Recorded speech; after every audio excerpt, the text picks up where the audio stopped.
Hello friends, नमस्कार। स्वागत है आप सभी का एडुकेशन में। आज से हम लोग पर्यावरण के जो आपका पर्यावरण होता है, एनवायरनमेंट होता है, तो यहाँ से 30 मार्क्स के क्वेश्चन पूछे जाते हैं। ये 30 मार्क्स के जो क्वेश्चन हैं आपके सीटेट, यूपी टेट, रीट के एग्ज़ाम्स हैं, या आप एमपी के टेट के एग्ज़ाम्स की तैयारी कर रहे हैं, या अदर स्टेट के टेट की तैयारी कर रहे हैं, तो सभी में ये 30 मार्क्स के जो आते हैं क्वेश्चंस। तो इसके लिए सबसे पहले इसका सिलेबस देख लेते हैं। तो सबसे पहला चैप्टर परिवार एवं मित्र, जंतु एवं पौधे, भोजन एवं पोषण।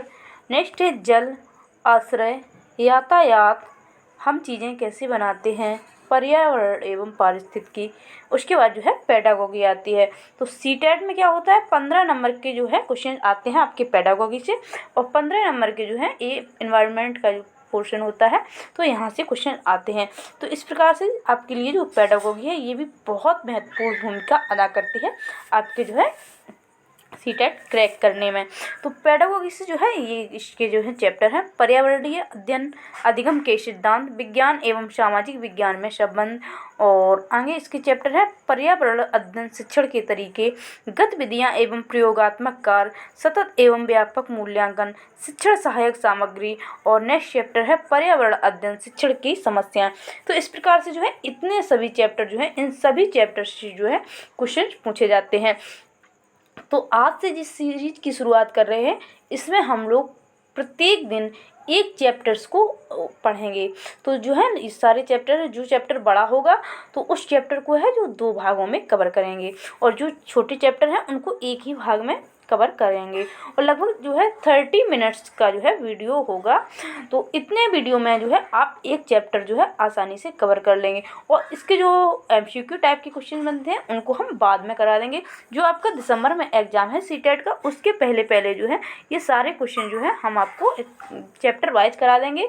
और उसके बाद जो भी वस्तुनिष्ठ प्रश्न बनते हैं इनसे, उन सभी क्वेश्चन को करा देंगे।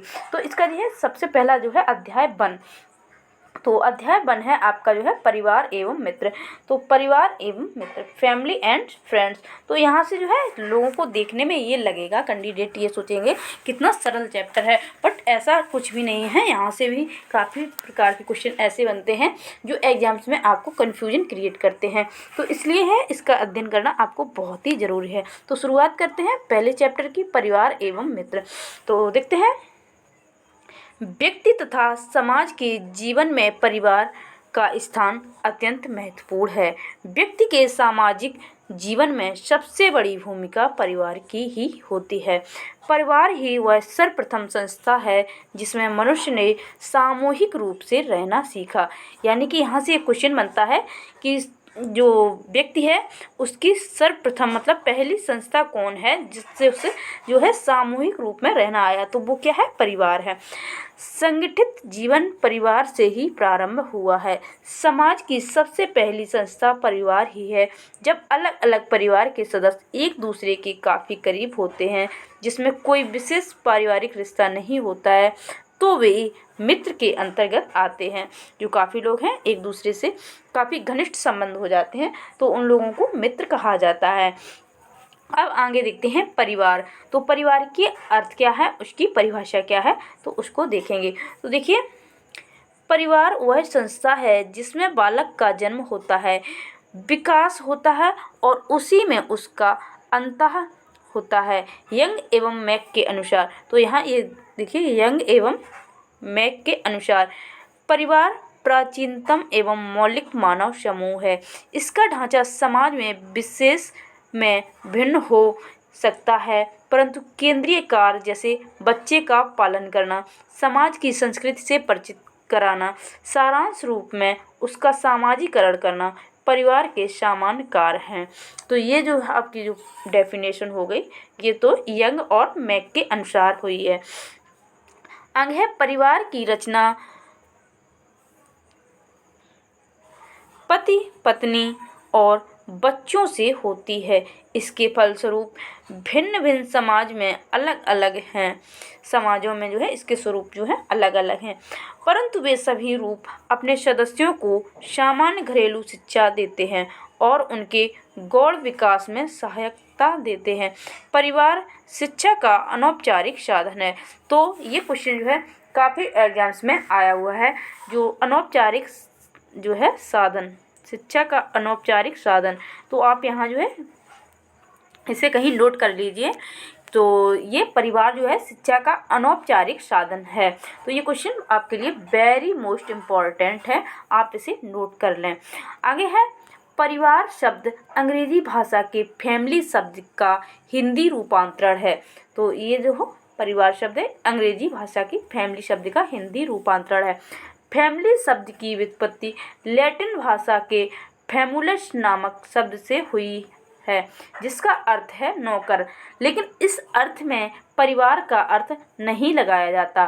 फैमुलस के विस्तृत अर्थ में परिवार समाज की ऐसी इकाई है जिसमें माता पिता, उनके विवाहित एवं अविवाहित बच्चे तथा अन्य सदस्य सम्मिलित रहते हैं और जो उत्तरदायित्व तथा स्नेह की भावना से परस्पर बंधे रहते हैं, तो उसे कहते हैं परिवार।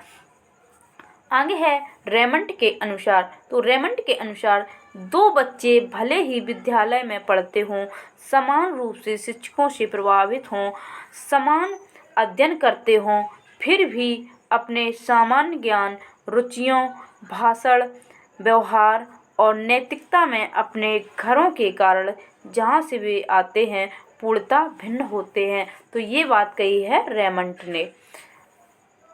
आगे है मैकाइवर एवं पेज के अनुसार। तो मैकाइवर एवं पेज ने क्या कहा है?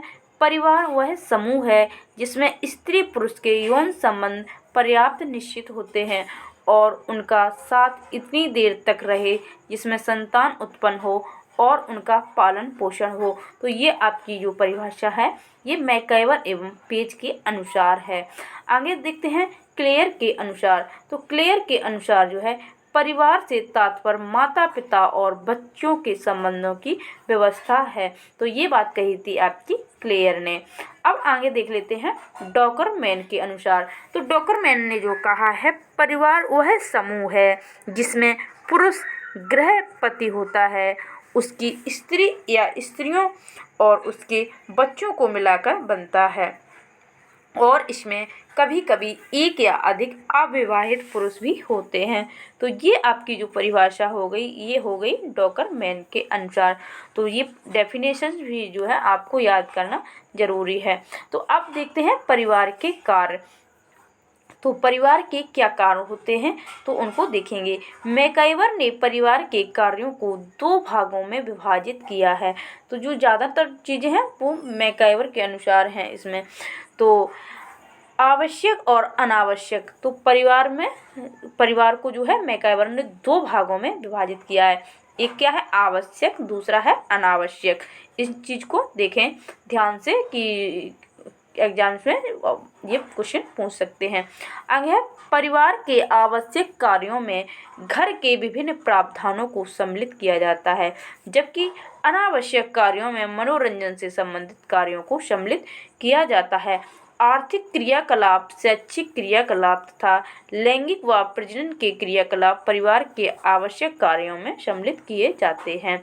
आगे देखते हैं ऑर्गबर्न और निमकॉफ ने पारिवारिक कार्यों को 6 वर्गों में विभाजित किया है।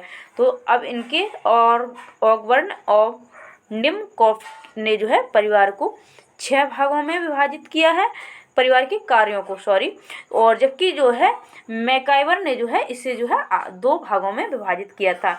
तो ये भी आपको याद रखना जरूरी है कि मैकाइवर ने 2 भागों में पारिवारिक कार्यों को विभाजित किया था और ऑर्गबर्न और निमकॉफ ने जो है 6 भागों में विभाजित किया है, वर्गों में विभाजित किया है।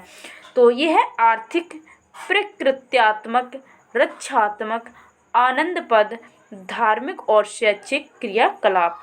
आगे देखते हैं लुंडवर्ग ने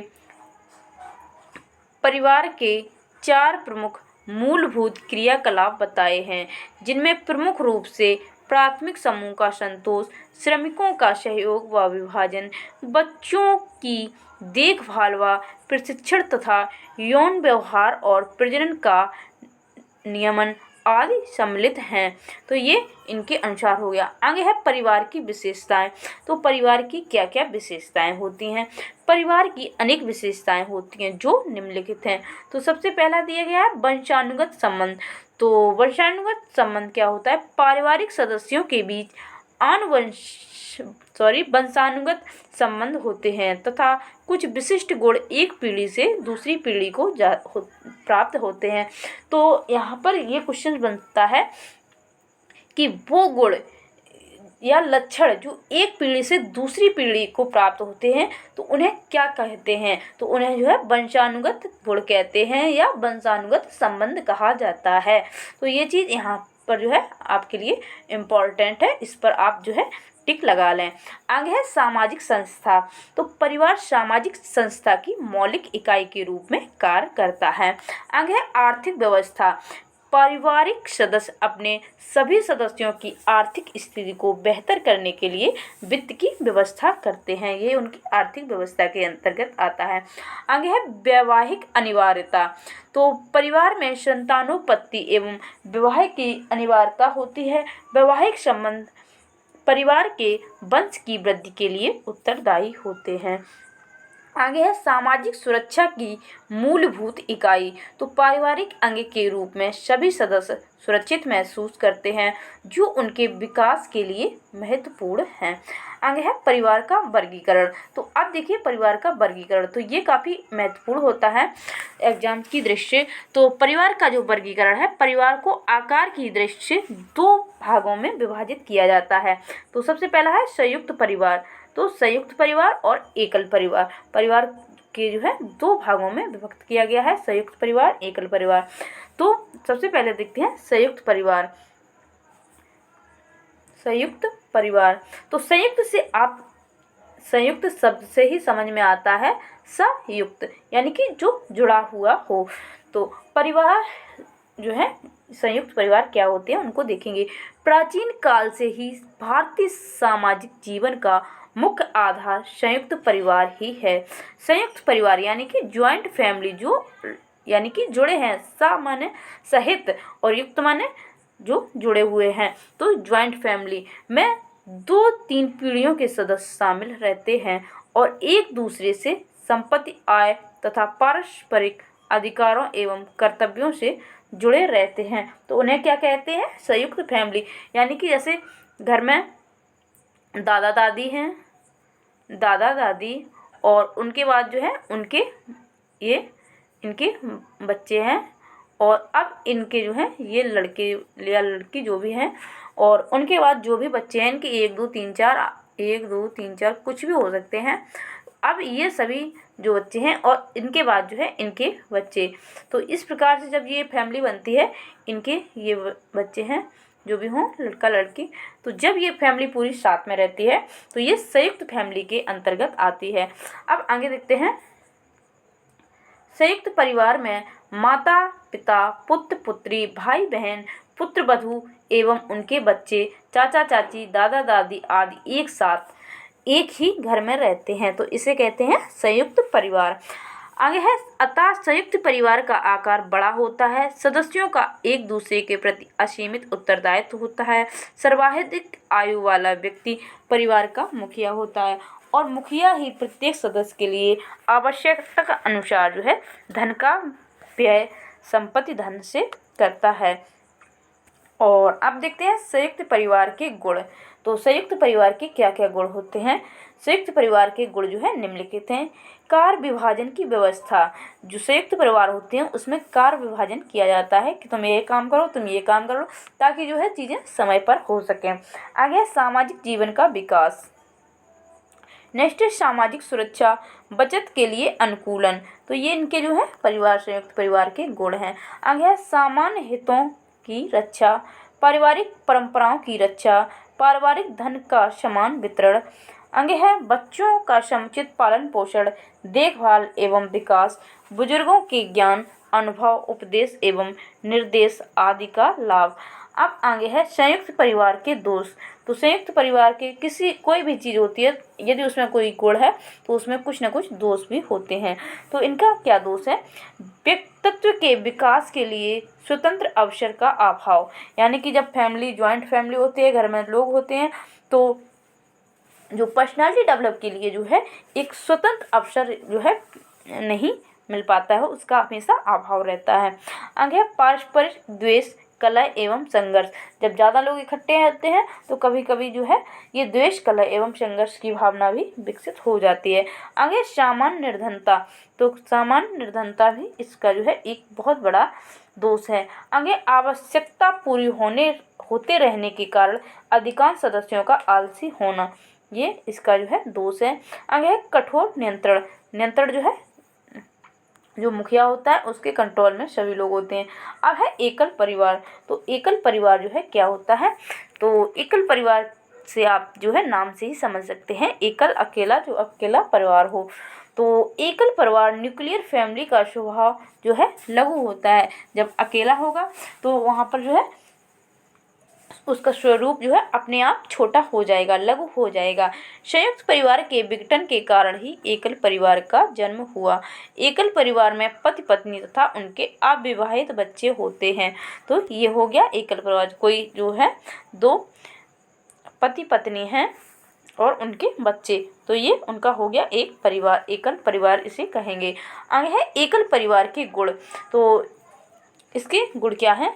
व्यक्तित्व के स्वतंत्र विकास का अवसर, कलह की संभावना बहुत कम, गृह संचालन में स्वतंत्रता।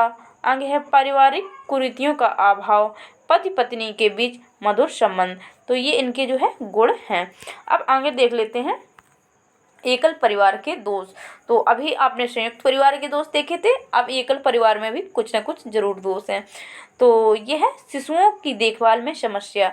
जो शिशु होते हैं, बच्चे होते हैं, तो उनकी देखभाल में समस्या होती है। जब फैमिली संयुक्त होती है तो वहाँ पर जो है जो बड़े बुजुर्ग होते हैं या और अदर जो लोग होते हैं तो वो जो है बच्चों की अच्छे से देखभाल करते रहते हैं। तो ये इनके जो है एकल परिवार में जो है ये काफ़ी बड़ा दोष है। आगे संकट के समय दयनीय स्थिति। जब कोई मुश्किल टाइम आता है, मुश्किल घड़ी आती है, तो उस टाइम जो है संयुक्त फैमिली में लोग एक दूसरे की हेल्प कर देते हैं, बट यहाँ पर जो है ये चीज़ नहीं होती है। स्वार्थ की भावना को बल। जब लोग ऐसे रहेंगे तो स्वार्थ की भावना अपने आप ही हो जाती है। अपव्यय, यानी कि जब कोई मुखिया नहीं है तो अपव्यय अपने आप होने लगता है। कुछ भी करो, कितना भी खर्च करो, कोई रोकने टोकने वाला नहीं है। आगे उचित निर्देशन एवं परामर्श का अभाव। कोई घर में बुजुर्ग नहीं है, बताने वाला नहीं है, तो इस चीज़ का जो है अभाव अपने आप हो जाएगा। आगे है पति पत्नी के संबंध में कटुता बढ़ना, पारिवारिक जीवन का सुख मिटना। तो ये इसके जो है दोष हैं। आगे परिवार के अन्य प्रकार। अब इन्होंने परिवार के कुछ अन्य प्रकार भी बताए हैं, तो चलो इनको भी देख लेते हैं।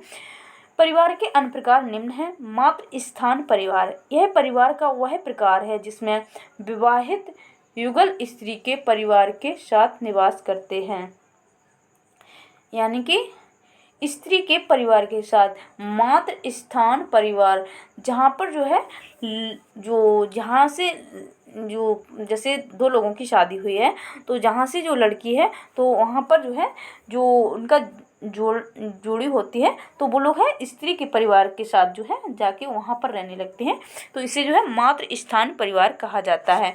आगे है पितृ स्थान परिवार। तो पितृ स्थान परिवार के अंतर्गत जो है जिसमें विवाहित युगल पुरुष के परिवार के साथ रहते हैं, जो नॉर्मली होता है वही यहाँ पर दिया है, बट ये चीज़ काफ़ी कम होती है, तो इसे मातृ स्थान परिवार कहते हैं। और इसे जब लड़के के यहाँ जो है उसकी वाइफ साथ में रहती है तो उसे पितृस्थान परिवार कहते हैं, और जब वाइफ के यहाँ पर जो है जिस लड़के से शादी हुई है वो वहाँ रहता है तो उसे मातृस्थान परिवार कहते हैं। तो यहाँ ये चीज़ें थोड़ी समझ लें आप।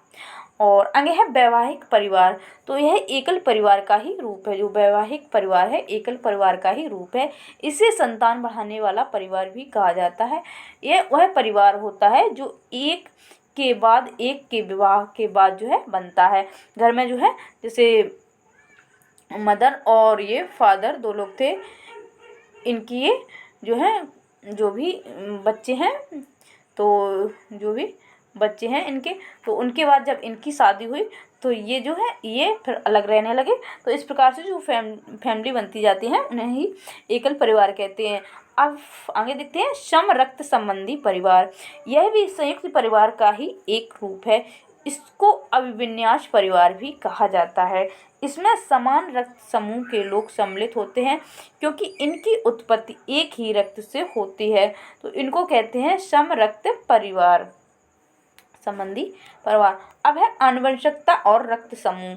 तो ये यहाँ से टॉपिक जो है काफ़ी महत्वपूर्ण है, तो ये वेरी मोस्ट इम्पॉर्टेंट आप इसमें लगा लीजिए। आनुवंशिकता के जनक ऑस्ट्रेलिया के ग्रेगर जॉन मेंडल थे। तो यहाँ पर जो है आनुवंशिकता के जनक कौन है? सबसे पहला क्वेश्चन तो बनता है आनुवंशिकता के जनक कौन है, तो ये है ग्रेगर जॉन मेंडल। और उसके बाद क्वेश्चन बनता है ये कहाँ के हैं, तो ये ऑस्ट्रिया के हैं। इनका जन्म जो है 1822 ईस्वी में हुआ था। इन्होंने मटर के पौधे पर प्रयोग करके आनुवंशिकता का पता लगाया था। अब यहाँ पर ये क्वेश्चन काफ़ी बार पूछा जा चुका है कि जो है मेंडल ने जो अपने प्रयोग किए थे वो किस पौधे पर किए थे, तो इन्होंने जो है मटर के पौधे पे अपने प्रयोग किए थे। तो ये क्वेश्चन जो है काफ़ी महत्वपूर्ण है। और यहाँ से जो है सबसे पहला हमने अभी बताया जनक जो है आपकी ग्रेगर जॉन मेंडल है और बिलोंग कहाँ से करते हैं, ऑस्ट्रेलिया से बिलोंग करते हैं। जन्म 1822 में हुआ था। इन्होंने जो है मटर के पौधे पर अपना जो है प्रयोग किए थे। तो इतनी चीज़ें हैं जो यहाँ पर बहुत महत्वपूर्ण है, इनको सभी को अच्छे से याद रखें। आगे देखते हैं मानव रुधिर वर्ग की खोज लैंड स्टीनर ने की थी। तो ये भी वेरी मोस्ट इम्पॉर्टेंट है। मानव रुधिर वर्ग की खोज किसने की थी, तो उसकी खोज जो है लैंड स्टीनर ने की थी। मानव रुधिर को 4 समूहों में बांटा जाता है। ये रक्त समूह माता पिता के रक्त समूह से प्रभावित होते हैं। 4 रक्त समूह जो हैं ए बी, ए बी तथा ओ। तो इस प्रकार से जो है 4 रक्त समूह होते हैं। आगे मनुष्य में प्रचलित 4 प्रकार के रक्त समूह का वर्णन निम्नलिखित है।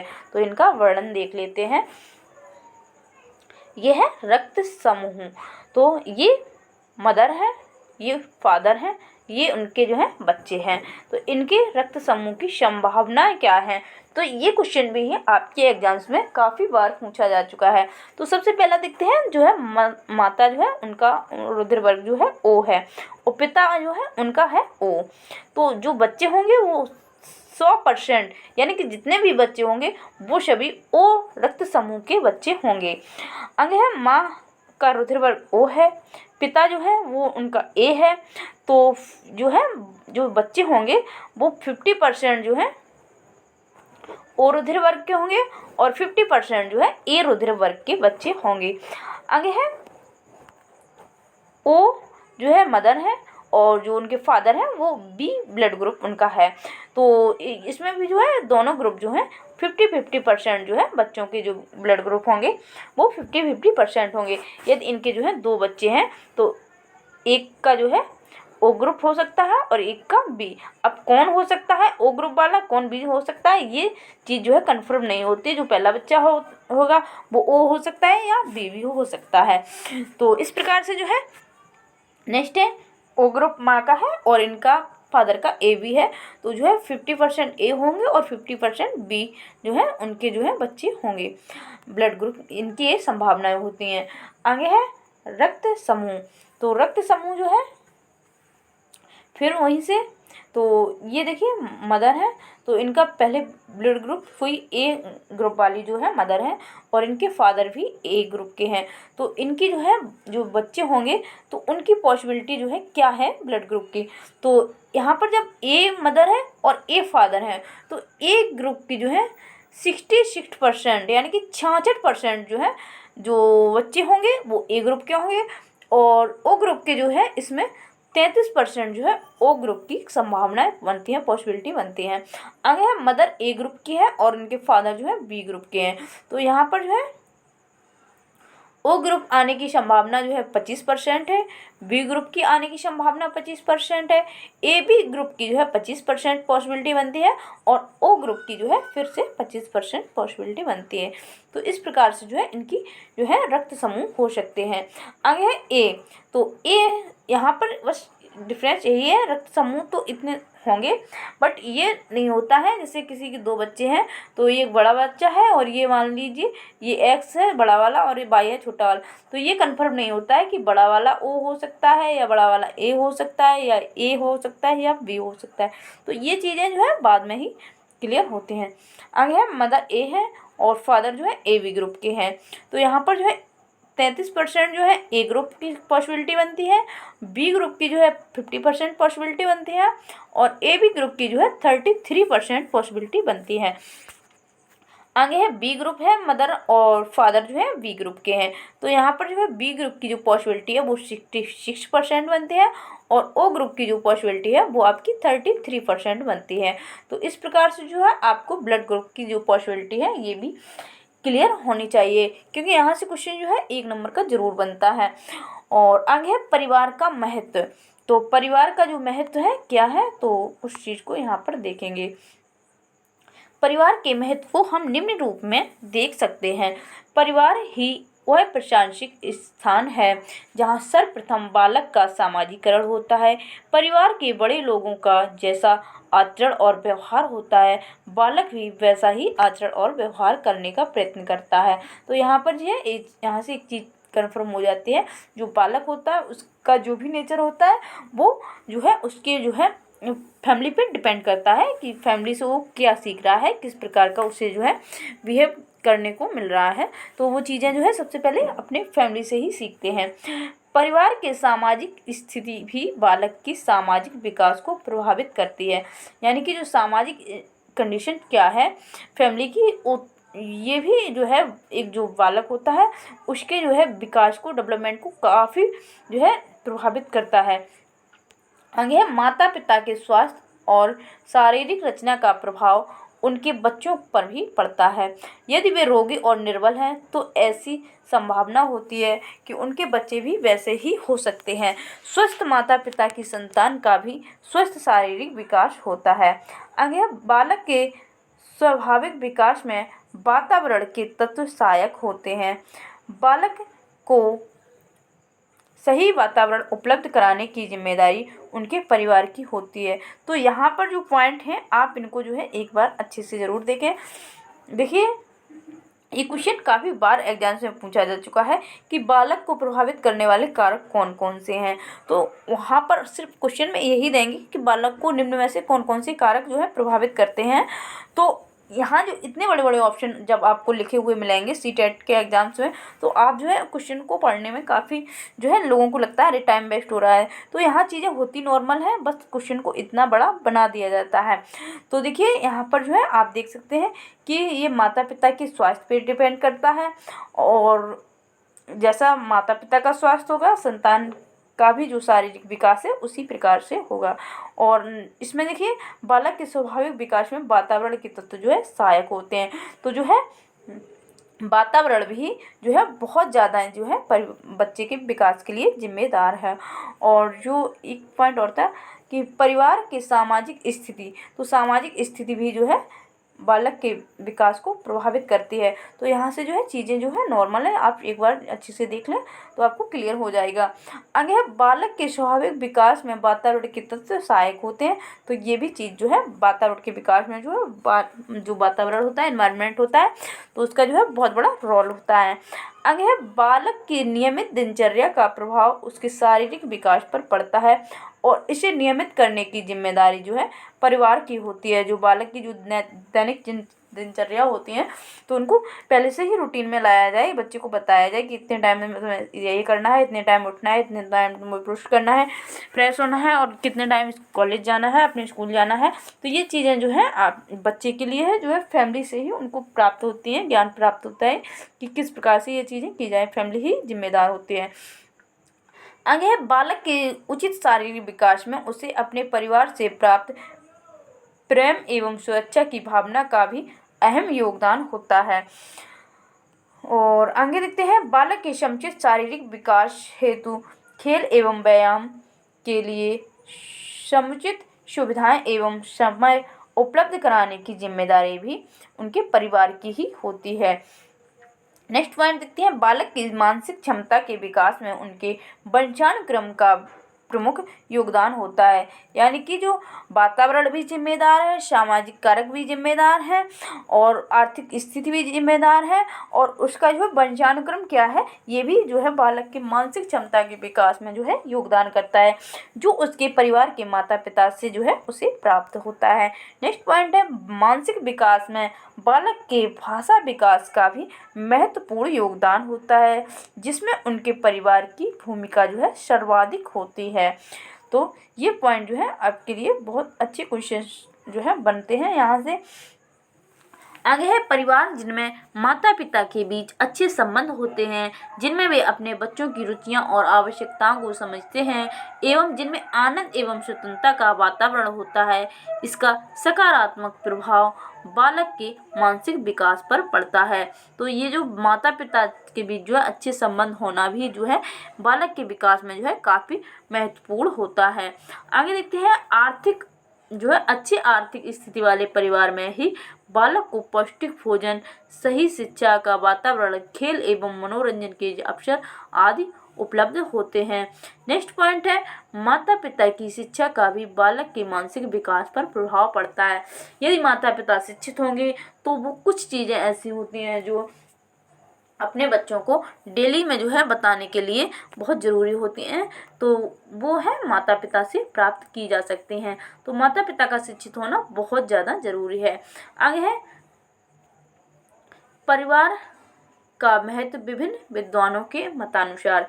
तो कुछ विद्वान हैं उनके अनुसार देखेंगे परिवार का जो है क्या उनके मत हैं परिवार के संबंध में।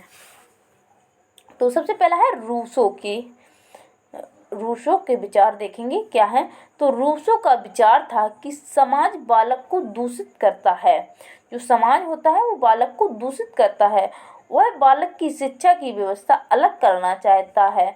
उसका विचार है कि सभ्यता से दूर पिता बालक को प्रकृति की गोद में शिक्षा दे, जो बालक है उसे प्रकृति की गोद में शिक्षा दी जाए, ये रूसो का विचार था। आगे है पेस्टोलॉजी।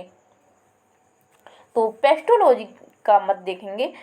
पेस्टोलॉजी शिक्षा के अनौपचारिक साधन के रूप में शिक्षा को महत्व देती है। जो पेस्टोलॉजी है तो वो शिक्षा के अनौपचारिक साधन में शिक्षा को महत्व देती है।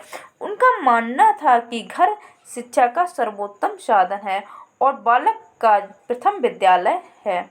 जो बालक का प्रथम विद्यालय कौन है, तो उसका जो है घर होता है। तो ये क्वेश्चन जो है काफ़ी एग्जाम में पूछा जा चुका है, तो आप यहाँ जो है इसे टिक लगा लीजिए, वेरी मोस्ट इम्पॉर्टेंट क्वेश्चन है आपके एग्जाम्स के लिए। आगे है फ्रॉवेल पर भी पेस्टोलॉजी का प्रभाव था। उसने बालक की शिक्षा में माता पिता का महत्व बताते हुए कहा, माताएं आदर्श अध्यापिकाएं हैं और घर द्वारा दी जाने वाली अनौपचारिक शिक्षा सबसे प्रभावशाली और स्वाभाविक है। जो ये फ्रॉवेल का मत है। तो ये जो मत है इनको आप अच्छे से देखें। ये कभी कभी पूरा एक जो है सेंटेंस बना के रख देंगे और फिर कह देंगे ये किसने कहा था, तो ये जो है आपको याद होने चाहिए। आगे है मॉन्टेसरी। तो मॉन्टेसरी के एक अनुसार जो है श्रीमती मॉन्टेसरी ने बालक की शिक्षा में घर का महत्वपूर्ण योगदान अनुभव किया है। उसने विद्यालय को बचपन का घर कहा है, ये मॉन्टेसरी का मत है। आगे देखते हैं नेक्स्ट, इसमें जो है अब मित्र, अभी परिवार से जो है जो भी महत्वपूर्ण पॉइंट थे तो वो यहाँ पर देखें। अब देखेंगे मित्र के संबंध में। बालक के कार्यों में उसका सहयोग करने वाला अथवा उसके साथ खेलने वाला बालक उसका मित्र कहलाता है। यह आवश्यक नहीं कि समुदाय के सभी बालकों के साथ बालक के संबंध अच्छे हों ये जरूरी नहीं होता है। आगे, जिन बालकों के साथ बालक का संबंध अच्छा होता है एवं जिनके साथ वह रहना, कार्य करना एवं खेलना पसंद करता है, उन्हें हम उसका मित्र कहते हैं। मित्रता एक ऐसा रिश्ता है जो अन्य रिश्तों की भांति थोपा नहीं जा सकता। अपनी सुविधा एवं रुचि के अनुसार देख परख कर मित्र चुनने की स्वतंत्रता होती है। यह एक ऐसा बंधन होता है जो लोगों के मन को जोड़ता है और इसी के आधार पर वे एक दूसरे के लिए कुछ भी करने को तैयार रहते हैं। मित्रों के बीच की आपसी संबंधों को मित्रता कहते हैं। अब देखते हैं मित्रता का वर्गीकरण। तो मित्रता का वर्गीकरण, अरस्तु ने मित्रता का वर्गीकरण 3 भागों में निम्नलिखित प्रकार से किया है। तो ये अरस्तु के अनुसार है और इन्होंने जो है 3 भागों में किया है। तो ये चीज़ भी आप याद रखें। पहला है इसमें उपयोगिता की मित्रता। इस प्रकार की मित्रता में वही होता है जिसमें मित्रता में अपना हित दिखाई देता है। तो इस प्रकार की मित्रता जो है उपयोगिता की मित्रता कहलाती है। आगे है आनंद की मित्रता। तो इस प्रकार की मित्रता में मित्रों के बीच आपसी हित को लेकर सहमति होती है एवं जो अपनी आपसी खुशी मित्रों के बीच बांटते हैं। अब आगे देखते हैं अच्छी मित्रता। ये अच्छी मित्रता, इस प्रकार की मित्रता में 2 मित्रों के बीच आपसी सम्मान का भाव होता है और वह एक दूसरे के साथ का आनंद लेते हैं। इसमें मित्रता हित पूर्ति व आनंद के लिए नहीं होती है। यहाँ पर जो है एक दूसरे के लिए जो है एक दूसरे के हित में काम करते हैं। तो यही जो है अच्छी मित्रता होती है। आगे है मित्रता का महत्व। तो मित्र व मित्रता का महत्व बच्चों के सर्वांगीण विकास में सहायक सिद्ध होता है। इस प्रकार की मित्रता के कुछ महत्व निम्नलिखित हैं। एक मित्र बालक के खेल कूद व अन्य कार्यों को संपन्न करने में सहायक होता है। एक अच्छा मित्र बालक को कुसंगति से बचाने की कोशिश करता है। एक अच्छा मित्र ही सामाजिक आदर्शों एवं मूल्यों को सिखाता है। आगे है अच्छा मित्र बच्चों को पार्श्विक प्रवृत्ति अपनाने से बचाता है। बच्चों के मानसिक विकास में भी मित्रता व मित्र की भूमिका महत्वपूर्ण है। तो यहाँ पर फिर वही पॉइंट निकल के आ गया कि बालक को प्रभावित करने वाले कारक कौन कौन से हैं। तो ये सारी चीज़ें हैं जो है बालक के एक अच्छे विकास के लिए जो है बहुत ज़्यादा ज़रूरी हैं। यदि कोई बालक ऐसा है जिसका स्कूल में कोई मित्र नहीं है तो समझ लीजिए वो अकेला बैठा रहता है सारे दिन, तो उसका दिमाग जो है किस प्रकार से काम करेगा। वो सोचेगा अरे ये सभी लोग तो आपस में बात कर रहे हैं, मैं अकेला बैठा हूँ, तो वो ज़रूर कुछ ना कुछ गलत करने की कोशिश करेगा। तो एक मित्र होना बहुत ज़रूरी है। मित्रता बालक के विकास के लिए बहुत ज़्यादा महत्वपूर्ण है। आगे है संबंध।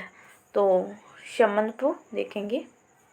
संबंध वह बुनियाद होती है जिसमें 2 अथवा 2 से अधिक लोग खून या विवाह और भावनाओं के आधार पर एक दूसरे से जुड़े होते हैं। तो यहाँ पर देखिए संबंध जो है ये खून यानी कि जो एक वंशानुगत संबंध होता है, जहाँ पर जैसे माता पिता से बच्चे और फिर उनके बच्चे, तो ये खून का संबंध होता है, ब्लड का संबंध होता है। और उसके बाद विवाह है, जो आपस में विवाह होते हैं पति पत्नी, तो उनका भी एक संबंध होता है। और कुछ संबंध जो है भावनाओं के आधार पर एक दूसरे से जुड़े होते हैं। जो मित्रता होती है वो भावना के द्वारा ही जुड़ी होती है। तो इस प्रकार से ये संबंध जो है अलग अलग प्रकार से संबंध होते हैं। आगे है बालक परिवार में सदस्यों एवं रिश्तेदारों से प्रत्यक्ष और परोक्ष रूप से आदर्शों, मूल्यों, रीति रिवाजों एवं विश्वासों आदि को धीरे धीरे सीखता है। आगे है बालक के सभी संबंधियों का उसके व्यक्तित्व के विकास पर प्रभाव पड़ता है, किंतु परिवार के प्रमुख सदस्यों का उस पर गहरा प्रभाव पड़ता है। जैसे जैसे बालक बड़ा होता जाता है वैसे वैसे वह अपने माता पिता, भाई बहनों तथा परिवार के अन्य संबंधियों के संपर्क में आते हुए प्रेम, सहानुभूति, सहनशीलता तथा सहयोग आदि अनेक सामाजिक गुणों को आत्मसात करने लगता है, यानी कि उनको जो है अपने अंदर जो है धारण करने लगता है। आगे है, यह आवश्यक नहीं कि प्रत्येक बालक के परिवार में चाचा चाची बुआ फूफा जैसे संबंधी विद्यमान हों। कक्षा में मौजूद बच्चों के पारिवारिक विविधता से शिक्षक बालकों को इसके विषय में विभिन्न प्रकार की जानकारियां उपलब्ध करा सकते हैं। अब देखते हैं संबंधों का वर्गीकरण। तो सामान्य रूप से संबंध दो प्रकार के होते हैं जो निम्नलिखित हैं। तो सबसे पहला है वैवाहिक संबंध। तो वैवाहिक संबंध क्या होते हैं? सामान्य तौर पर इस प्रकार के संबंध विवाह के कारण उत्पन्न होते हैं, जैसे पति पत्नी, सास बहू आदि जो संबंध होते हैं, तो ये जो है संबंध वैवाहिक संबंध के अंतर्गत आते हैं। नेक्स्ट है सम रक्त संबंध। तो इस प्रकार के संबंध रक्त के आधार पर बनते हैं। ऐसे संबंधों की सामाजिक स्वीकृति आवश्यक होती है, जबकि प्राणी शास्त्रीय संबंधों में स्वीकृति आवश्यक नहीं होती। जैसे माता पिता एवं पुत्र पुत्री के बीच जो संबंध होते हैं, तो ये सम रक्त यानी कि समान रक्त जो होता है एक फैमिली से जो है, तो उनको जो है सम रक्त संबंध के अंतर्गत रखा जाता है। आगे है कार्य एवं खेल। तो आप देख सकते हैं यहाँ पर सिर्फ चैप्टर का इतना छोटा नाम दिया है और उसके बाद जो है कितना है कुछ है इसके अंतर्गत। तो देखिए सब यहाँ देखते हैं कार्य एवं खेल। कार्य की जिम्मेदारी वयस्कों की होती है, तो वहीं खेल कूद की बच्चों के लिए भी अनिवार्य होते हैं। बच्चे स्वयं को खेल कूद में व्यस्त रखते हैं। इस कार्य में इन्हें परिवार के सदस्यों से सहयोग प्राप्त होता है। नेक्स्ट है बाल्यावस्था से ही बालक में रचनात्मक प्रवृत्तियां विकसित होने लगती हैं। रचनात्मक खेल वे सक्रिय खेल हैं जिनसे बच्चों को कुछ नया करने की कल्पना शक्ति मिलती है। वस्तुतः रचनात्मक खेल कल्पनात्मक खेलों से अत्यधिक समानता रखते हैं, क्योंकि रचनात्मकता कल्पना शक्ति द्वारा प्रभावित होती है। खेल खेल में बच्चे सहज रूप से सीखते हैं। बच्चों को विभिन्न प्रकार के प्रयोगों एवं खेलों द्वारा सीखना अधिक आसान हो जाता है तथा इससे पाठ भी रुचिकर हो जाता है। आरंभ में वस्तुओं को एक के ऊपर एक लगाना, ब्लॉक जोड़कर आकृतियां बनाना आदि रचनात्मक खेल बालकों द्वारा खेले जाते हैं। तो इस प्रकार से जो है खेल भी जो है बालक के विकास के लिए बहुत ही महत्वपूर्ण है। आगे देखते हैं नेक्स्ट पॉइंट जो अभी हो, तो प्रोजेक्ट विधि, किंडरगार्टन विधि, मॉन्टेसरी विधि, डाल्टन विधि, ह्यूरिस्टिक विधि, बेसिक शिक्षा इत्यादि खेल कूद एवं सामान्य क्रियाकलापों द्वारा बच्चों को शिक्षा देने की प्रमुख विधियां प्रचलित हैं। तो ये जो विधियां हैं, तो इनका जो वीडियो है एक मैं आपको बना दूंगी, जिसमें जो है ये प्रोजेक्ट विधि किसने दी थी या किंडरगार्टन विधि किसने दी थी, तो ये सभी विधियां जो है किसने दी थी, तो उसका भी वीडियो मैं आपको, उसका लिंक जो है आपको इसी डिस्क्रिप्शन बॉक्स में दे दूंगी, ताकि जो है आप ये विधियां भी अच्छे से याद कर लें। तो ये आगे देखते हैं खेल का बालकों के विकास में योगदान। तो खेल कूद से बच्चों का शारीरिक एवं मानसिक विकास होता है, इसीलिए इसके महत्व को हम निम्न रूप से देख सकते हैं। यह दो इसके जो है पॉइंट देखते हैं। यह बच्चों की शारीरिक, सामाजिक एवं ज्ञानात्मक क्षमता के विकास में सहायक होता है। इससे बच्चे स्फूर्तिवान बने रहते हैं और साथ ही नियमित रूप से विभिन्न क्रियाकलाप करते हैं। इससे शरीर की मांसपेशियां एवं हड्डियां मजबूत होती हैं। तो ये खेल जो होते हैं इससे जो है बॉडी को काफ़ी जो है डेवलपमेंट में जो है ये बहुत ज़रूरी भी है। रक्त का संचार सुचारू रूप से होता है, पाचन क्रिया जो है सुदृढ़ होती है, शरीर को अतिरिक्त ऑक्सीजन मिलती है और जो फेफड़े जो होते हैं वो मजबूत होते हैं। आगे खेल कूद के दौरान शारीरिक अंगों के सक्रिय रहने के कारण शरीर की रोग प्रतिरोधक क्षमता जो है वो बढ़ जाती है। नेक्स्ट पॉइंट है खेल कूद बच्चों के मानसिक विकास को तीव्रता प्रदान करता है। जो खेल कूद होते हैं वो बच्चों के विकास के लिए जो है तीव्रता प्रदान करते हैं। नेक्स्ट पॉइंट है खेल कूद भावनात्मक रूप से कमज़ोर बच्चों के लिए थेरेपी का कार्य करता है। तो देख लीजिए कितना ज़्यादा महत्वपूर्ण है, जो खेल कूद है थेरेपी की तरह कार्य करता है, तो कितना ज़्यादा महत्वपूर्ण है, जिससे वह सामाजिक परिवेश में समायोजन स्थापित कर लेते हैं। नेक्स्ट पॉइंट है यह बच्चों को स्वयं निर्णय लेने में सक्षम बनाते हैं। खेल कूद बच्चों की शिक्षा में भी महत्वपूर्ण भूमिका निभाते हैं, इसीलिए बच्चों की शिक्षा में खेल कूद को उचित स्थान दिया जाता है। तो इस प्रकार से जो है इस चैप्टर से जो है हम लोगों ने सारे टॉपिक्स को कवर कर लिया है। आपका ये चैप्टर जो है यहाँ पर कंप्लीट हो गया है। तो इससे जो भी महत्वपूर्ण क्वेश्चन बनते हैं मैंने वहाँ पर आपको बताया है कि ये मोस्ट है, आप जो है उनको अच्छे से देखें। और इसके बाद जो भी इससे जो है महत्वपूर्ण जो है क्वेश्चंस बन रहे हैं, MCQ टाइप के क्वेश्चन बन रहे हैं, और जो अभी तक एग्जाम्स में इस चैप्टर से क्वेश्चन आए हुए हैं, तो वे सारे क्वेश्चन जो है हम आपको प्रोवाइड कर देंगे। इसके जो भी चैप्टर हैं उनको एक एक करके पहले उनका जो है अध्ययन कर लेते हैं, ताकि जो है चीज़ें जो है पहले बेसिक लेवल से समझ में आ जाए, और उसके बाद जो है इसके क्वेश्चन जो भी अभी तक आए हैं वो भी आपको जो है करा दिए जाएंगे। तो वीडियो आपको अच्छा लगा हो तो लाइक बस करें, चैनल पर नए हैं तो सब्सक्राइब कर लें, ताकि जो है इसके जो है सारे चैप्टर्स जो है हम आपको कवर कराएंगे, तो आपको जो है नोटिफिकेशन प्राप्त होता रहे। और वीडियो को पूरा देखने के लिए बहुत बहुत धन्यवाद। मिलते हैं नेक्स्ट वीडियो में।